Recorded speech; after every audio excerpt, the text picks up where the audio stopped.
وذكر فإن الذكرى تنفع المؤمنين.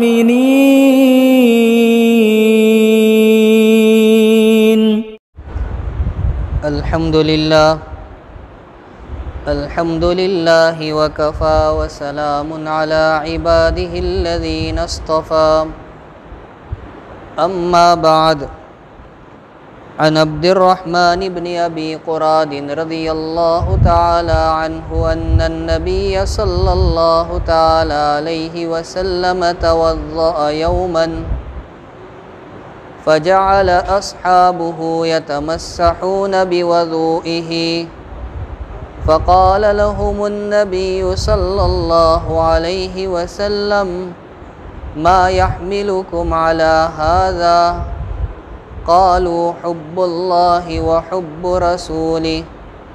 فقال لهم النبي صلى الله عليه وسلم: من سره أن يحب الله ورسوله أو يحبه الله ورسوله فليصدق حديثه إذا حدث وليؤد أمانته إذا اؤتمنه وليحسن جوار من جاوره، أو كما قال رسول الله صلی اللہ علیہ وسلم۔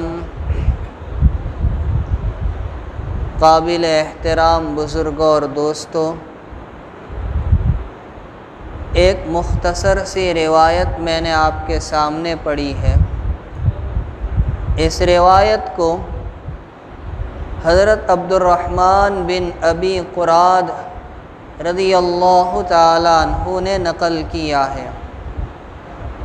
وہ کہتے ہیں کہ سرور دو عالم رحمت للعالمین صلی اللہ تعالیٰ علیہ وسلم نے ایک مرتبہ وضو فرمایا تو صحابہ کرام نبی کریم صلی اللہ تعالیٰ علیہ وسلم کے وضو کے بچے ہوئے پانی پر ٹوٹ پڑے بھیڑ لگانے لگے۔ وہ صحابہ کرام تھے جو نبی کریم صلی اللہ علیہ وسلم کے سچے عاشق تھے۔ ان کو اللہ کے نبی علیہ السلام سے محبت نام کی نہیں تھی، بلکہ وہ نبی کی ایک ایک ادا کو دیکھنے والے اور اپنی جان کو فدا کرنے والے تھے۔ صلح حدیبیہ کے موقع پر عروہ بن مسعود ثقفی جو اس وقت تک مسلمان نہیں ہوئے تھے، وہ دشمنوں کی جانب سے آئے تھے بات چیت کے لیے، اور جب یہاں آ کر انہوں نے مسلمانوں کا اور نبی علیہ السلام کی جماعت کا جائزہ لیا اور جا کر اپنی قوم میں جو تبصرہ پیش کیا تو یہی بات پیش کی کہ میں روم گیا ہوں، میں نے قیصر کے دربار کو دیکھا، میں حبشہ گیا، میں نے نجاشی کے دربار کو دیکھا، میں فارس گیا، میں نے کسریٰ کے دربار کو دیکھا ہے، لیکن جو شان میں نے محمد عربی صلی اللہ علیہ وسلم کے دربار میں دیکھی وہ میں نے کہیں نہیں دیکھی۔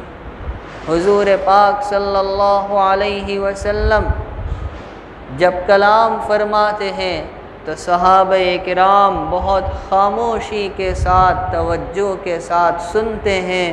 ان کی کیفیت ایسی ہوتی ہے گویا ان کے سروں پر پرندے ہو، اور جب آپ وضو کرتے ہیں یا تھوکتے ہیں تو آپ کے بچے ہوئے پانی پر وہ حضرات بھیڑ لگاتے ہیں۔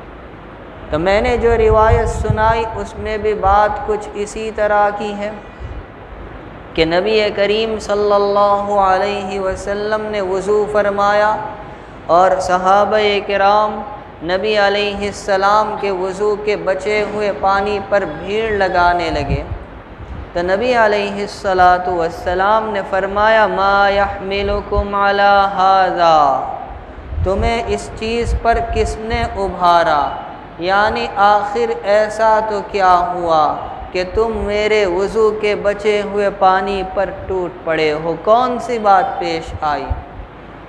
صحابہ کرام نے عرض کیا حب اللہ و حب رسولہ، اللہ اور اس کے رسول صلی اللہ علیہ وسلم کی محبت نے ہمیں دعوت دی کہ ہم نبی علیہ السلام کے وضو کے پانی پر ٹوٹ پڑے۔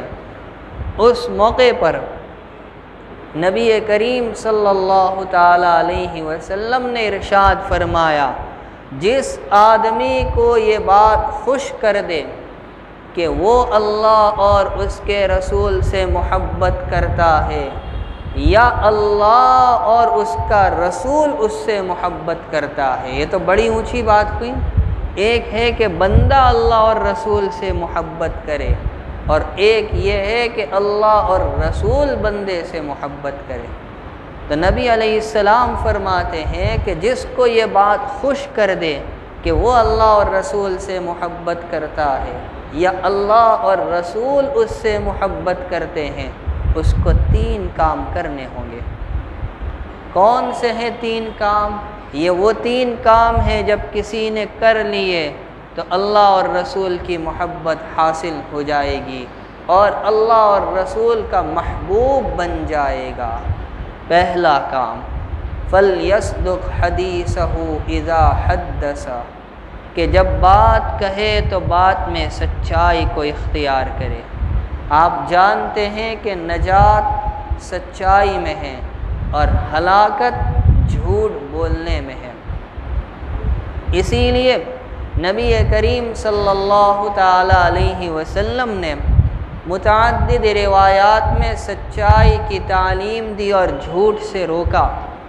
امام ترمذی رحمۃ اللہ علیہ نے ترمذی شریف میں یہ روایت نقل کی ہے، حضرت عبداللہ بن مسعود رضی اللہ تعالیٰ عنہ سے روایت ہے، نبی کریم صلی اللہ تعالیٰ علیہ وسلم نے ارشاد فرمایا، علیکم بالصدق فإن الصدق یہدی الی البر وإن البر یہدی الی الجنہ وما یزال الرجل یصدق ویتحری الصدق حتی یکتب عند اللہ صدیقا، کہ تم سچائی کو اپنے اوپر لازم کر لو۔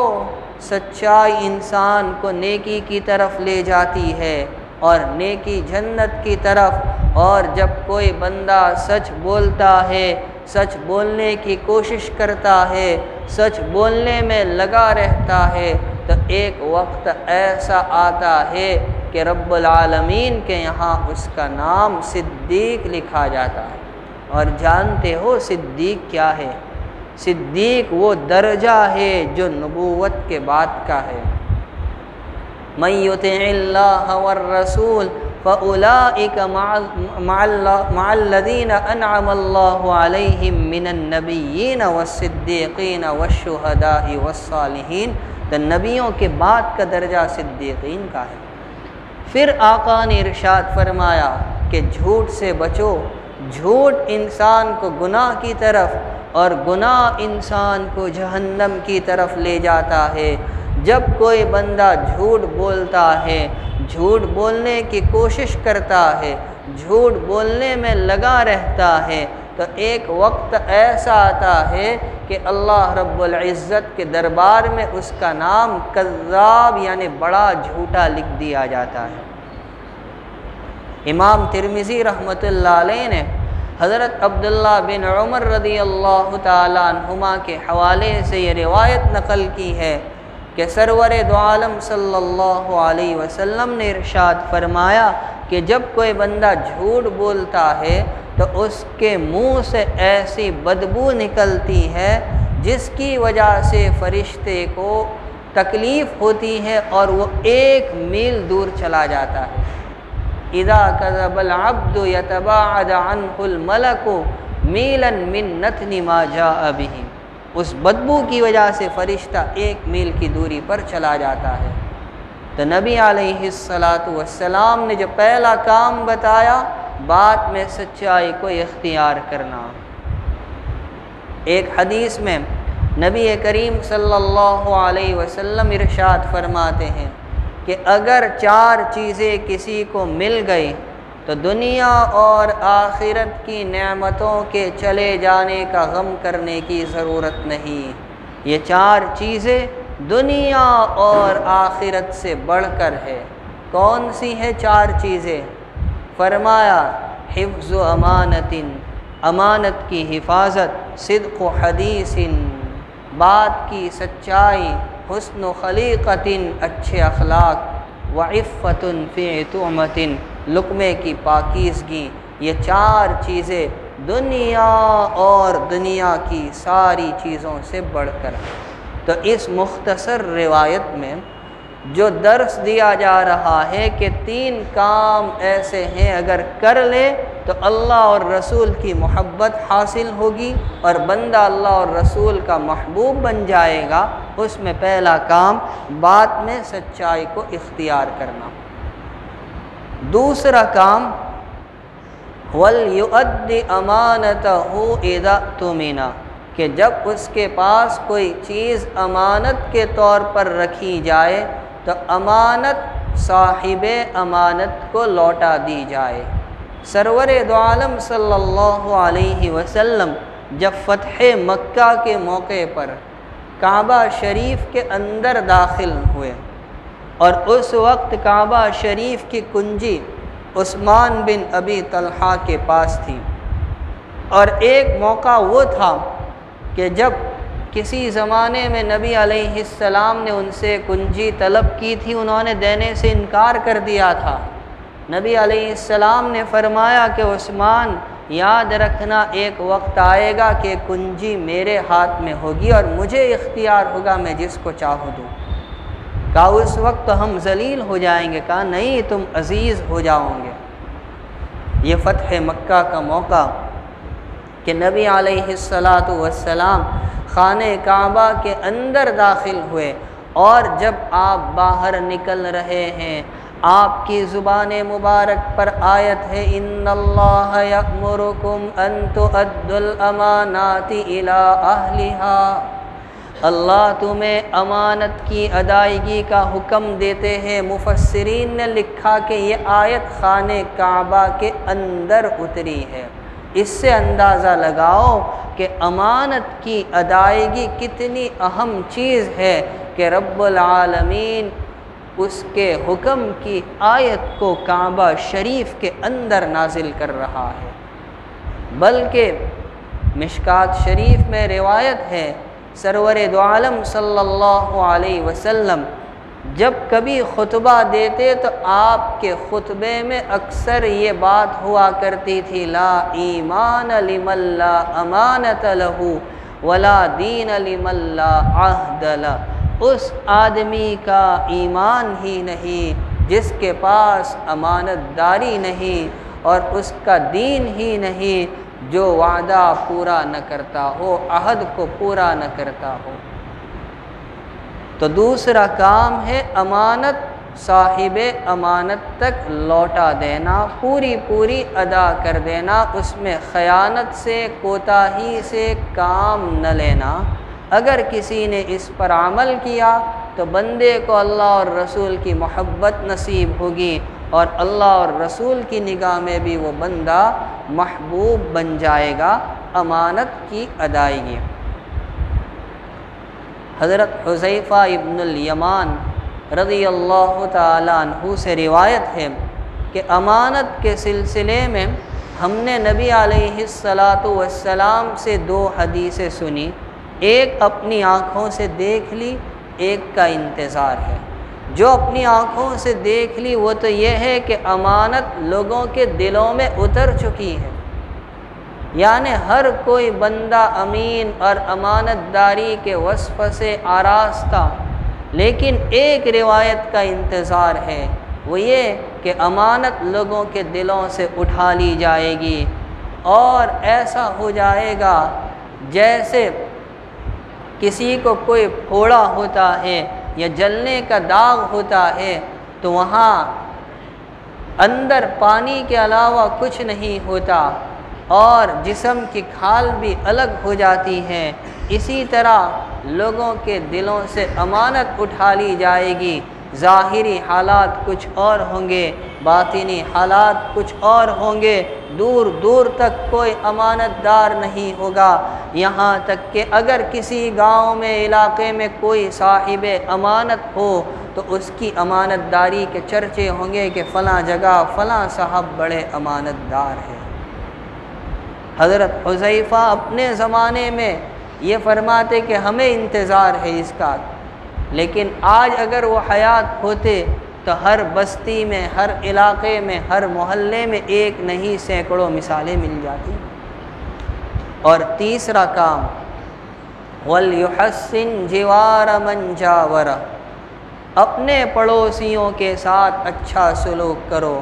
جس نے اپنے پڑوسی کے ساتھ اچھا سلوک کیا اس کو اللہ اور رسول کی محبت نصیب ہوگی، اور وہ بندہ اللہ اور رسول کی نظروں میں بھی محبوب بن جائے گا۔ قرآن کریم میں بھی حکم دیا گیا کہ قریب والے اور دور والے پڑوسی کے ساتھ اچھا سلوک کرو۔ وَالْجَارِ ذِي الْقُرْبَى وَالْجَارِ الْجُنُبِ، قریب والا پڑوسی کون، دور والا پڑوسی کون؟ ایک روایت یہ ہے کہ قریب والا پڑوسی وہ ہے جو مسلمان ہے، اور دور والا پڑوسی وہ ہے جو غیر مسلم ہے۔ اور دوسرا قول یہ ہے کہ قریب والا پڑوسی وہ ہے جو آپ کا رشتہ دار ہے، اور دور والا پڑوسی وہ ہے جو آپ کا رشتہ دار نہیں۔ امام غزالی رحمۃ اللہ علیہ نے مکاشفۃ القلوب میں یہ بات بیان کی ہے، اور ایک حدیث سے بھی تائید ہوتی ہے کہ پڑوسی کی 3 قسمیں ہیں۔ ایک وہ پڑوسی جس کے 3 حق ہے، ایک وہ پڑوسی جس کے 2 حق ہے، اور ایک وہ پڑوسی جس کا صرف ایک ہی حق ہے۔ وہ پڑوسی جس کے 3 حق ہے وہ آپ کا پڑوسی بھی ہے، مسلمان بھی ہے، رشتہ دار بھی ہے۔ اس کے 3 حق ہیں، پڑوسی ہونے کا حق، مسلمان ہونے کا حق، اور رشتہ دار ہونے کا حق۔ وہ پڑوسی جس کے 2 حق ہیں تو وہ آپ کا مسلمان پڑوسی ہے، رشتہ دار نہیں، تو اس کے 2 حق ہے، ایک پڑوسی ہونے کا حق اور ایک مسلمان ہونے کا حق۔ اور ایک وہ پڑوسی جو صرف پڑوسی ہے، نہ مسلمان ہے نہ رشتہ دار ہے، اس کا ایک حق ہے۔ ہم کیا سمجھتے ہیں کہ ہمارے پڑوس میں اگر غیر مسلم ہے تو اس کا کوئی حق نہیں؟ حق سب ہی کا ہے، چاہے مسلمان ہو چاہے غیر مسلم ہو۔ حضرت عبداللہ بن عمر رضی اللہ تعالیٰ عنہما کے مکان پر ایک مرتبہ بکری ذبح ہوئی اور گوشت تقسیم کیا گیا۔ گھر آ کر پوچھا کہ فلاں پڑوسی کیا بھیجا تھا؟ گھر والوں نے بتایا وہ تو یہودی ہے۔ کہا یہودی ہے تو کیا ہوا، پڑوسی تو ہے۔ معلوم ہوا اس کا بھی حق ہے۔ تو قرآن کریم نے اس کا ہمیں حکم دیا، اور سرور دو عالم صلی اللہ تعالیٰ علیہ وسلم کی روایات کا جائزہ لیا جائے تو پتہ چلے گا کہ نبی علیہ السلام نے پڑوسیوں کے ساتھ اچھا سلوک کرنے پر کتنا زور دیا، اور برا سلوک کرنے پر کیسی سختی اور شدت کے ساتھ روکا ہے۔ ایک روایت میں ہے نبی کریم صلی اللہ علیہ وسلم نے ارشاد فرمایا، من کان یؤمن باللہ والیوم الآخر فلیکرم ضیفہ، جو آدمی اللہ پر اور آخرت کے دین پر ایمان رکھتا ہو اسے چاہیے اپنے مہمان کا اکرام کرے۔ ومن کان یؤمن باللہ والیوم الآخر فلا یؤذی جارہ، جو آدمی اللہ پر اور آخرت کے دین پر ایمان رکھتا ہو اسے چاہیے کہ اپنے پڑوسی کو تکلیف نہ پہنچائے۔ ومن کان یؤمن باللہ والیوم الآخر فلیصل رحمہ، جو آدمی اللہ پر اور آخرت کے دین پر ایمان رکھتا ہو اس کو چاہیے صلہ رحمی کرے، یعنی رشتہ داروں کے ساتھ اچھا سلوک کرے۔ اور ایک روایت میں ومن کان یؤمن باللہ والیوم الآخر فلیقل خیرا او لیصمت، جو آدمی اللہ پر اور آخرت کے دین پر ایمان رکھتا ہو اسے چاہیے کہ بھلائی کی بات کہے یا خاموش رہے۔ نبی کریم صلی اللہ علیہ وسلم ایک مرتبہ وضو فرما رہے ہیں۔ نبی کریم صلی اللہ تعالیٰ علیہ وسلم کی یہ روایت میں حضرت ابو ہریرہ رضی اللہ تعالیٰ عنہ کے حوالے سے سنا رہا ہوں کہ نبی علیہ السلام نے فرمایا کون ہے ایسا بندہ جو مجھ سے ان کلمات کو سیکھ لے، من یأخذ عنی ہؤلاء الکلمات فیعمل بہن او یعلم من یعمل بہن، پھر کسی ایسے بندے کو سکھائے جو اس پر عمل کرے یا خود اس پر عمل کرے۔ حضرت ابو ہریرہ رضی اللہ تعالیٰ عنہ نے سوچا یہ اچھا موقع ہے، کہا میں تیار ہوں۔ نبی علیہ السلام نے ان کے ہاتھ کو پکڑ کر 5 نصیحتیں کی، امام ترمذی نے نقل کی اور مشکات شریف میں بھی یہ 5 نصیحتیں آئی ہیں۔ اس میں سے ایک نصیحت یہ کہ اپنے پڑوسیوں کے ساتھ اچھا سلوک کرو، وَأَحْسِنْ إِلَىٰ جَارِكَ تَكُنْ مُؤْمِنًا، تمہارا ایمان کامل بن جائے گا۔ اپنے پڑوسی کے ساتھ اچھا سلوک کرو، تمہارا ایمان کامل بن جائے گا۔ معلوم ہوا پڑوسی کے ساتھ اچھا سلوک کرنے کی تعلیم نبی علیہ السلام نے دی۔ ایک روایت میں آپ نے فرمایا کہ جبرائیل امین بار بار میرے پاس آ کر مجھے وصیت کرتے رہے اور تاکیدی حکم دیتے رہے پڑوسی کے ساتھ اچھا سلوک کرنے کی، یہاں تک کہ مجھے ایسا گمان ہونے لگا کہ اب کی بار آئیں گے تو شاید یہ فیصلہ کریں گے کہ پڑوسی کو مرنے کے بعد میراث میں حصہ بھی دیا جائے۔ آپ سوچئے، آپ اندازہ لگائیے کہ نبی علیہ السلام نے کس قدر پڑوسی کے ساتھ حسن سلوک کرنے پر اور اچھا معاملہ کرنے پر زور دیا ہے، اور جبرائیل وصیت کر رہے ہیں، اور نبی علیہ السلام کو یہ خیال ہونے لگتا ہے کہ اب تو شاید یہ فیصلہ آئے گا کہ پڑوسی کو مرنے کے بعد میراث میں حصہ بھی دیا جائے۔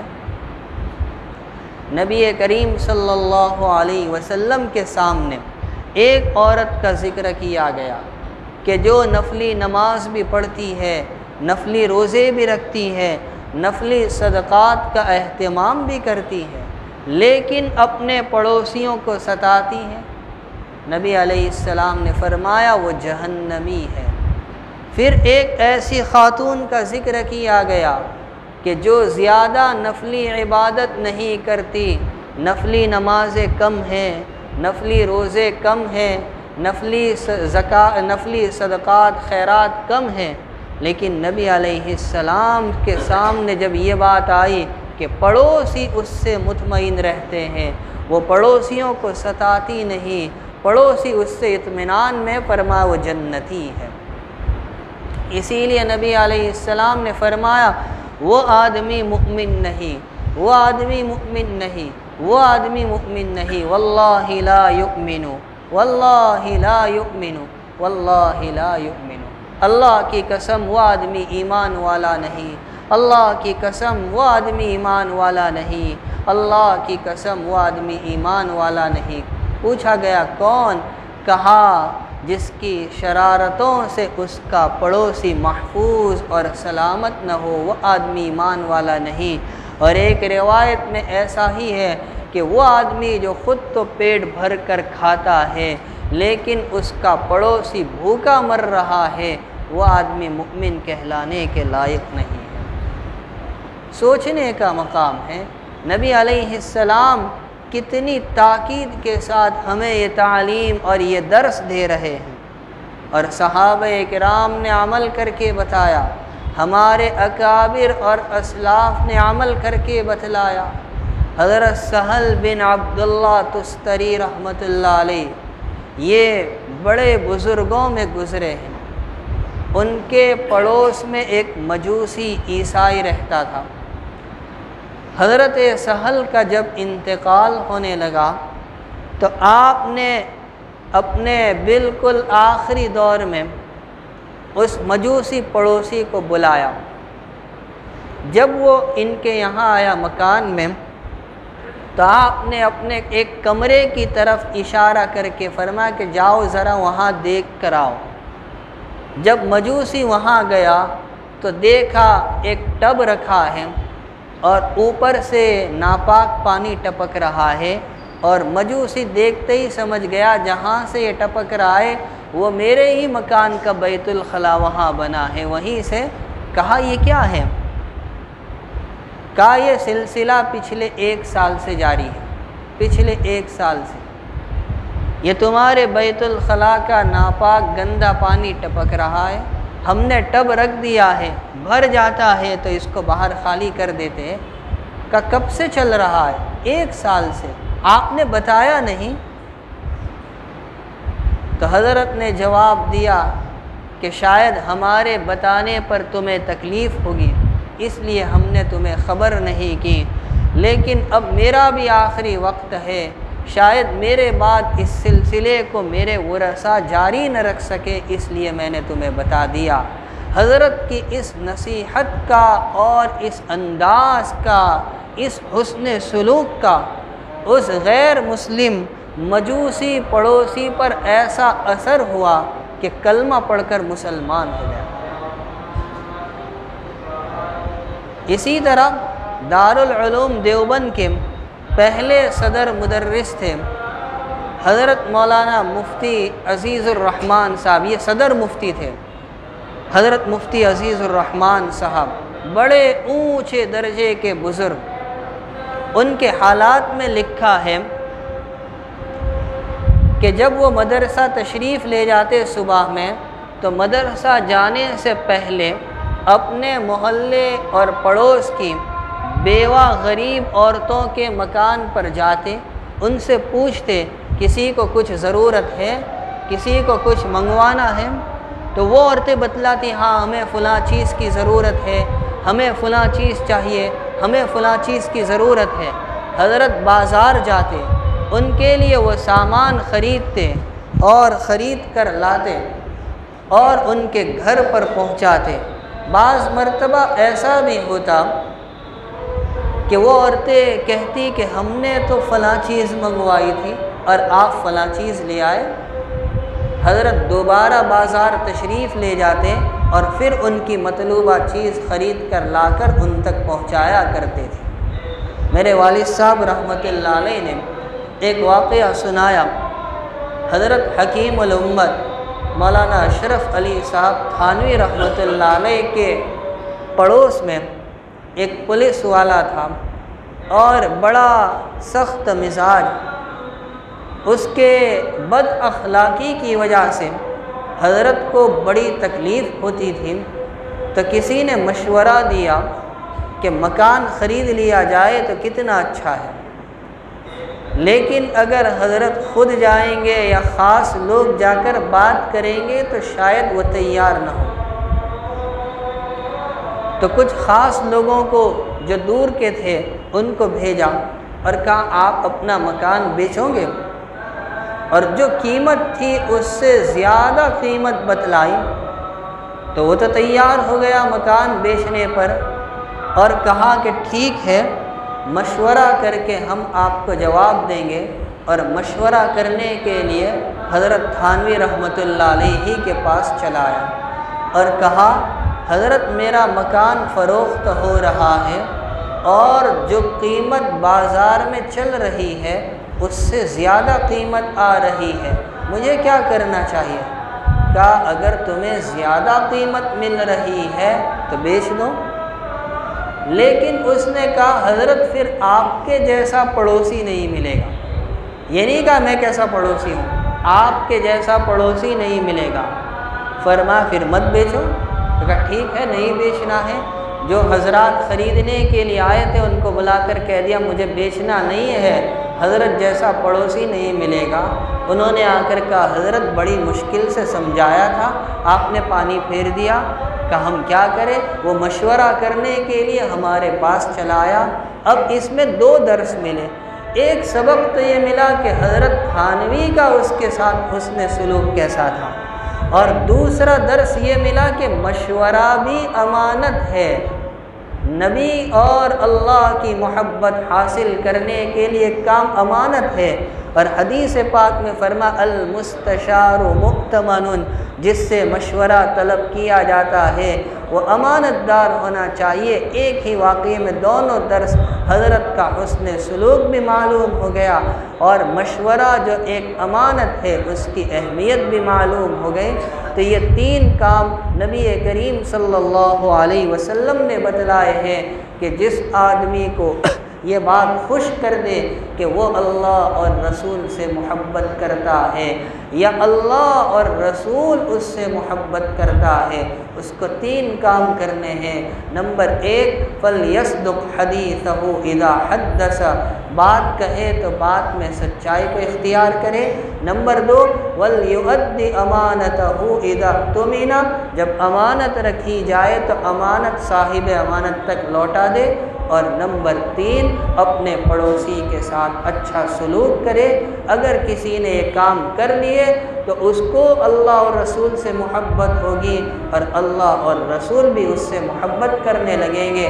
اللہ تعالی ہم سب کو عمل کی توفیق اور سعادت نصیب فرمائے۔ آمین۔ وآخر دعوانا الحمد للہ رب العالمین۔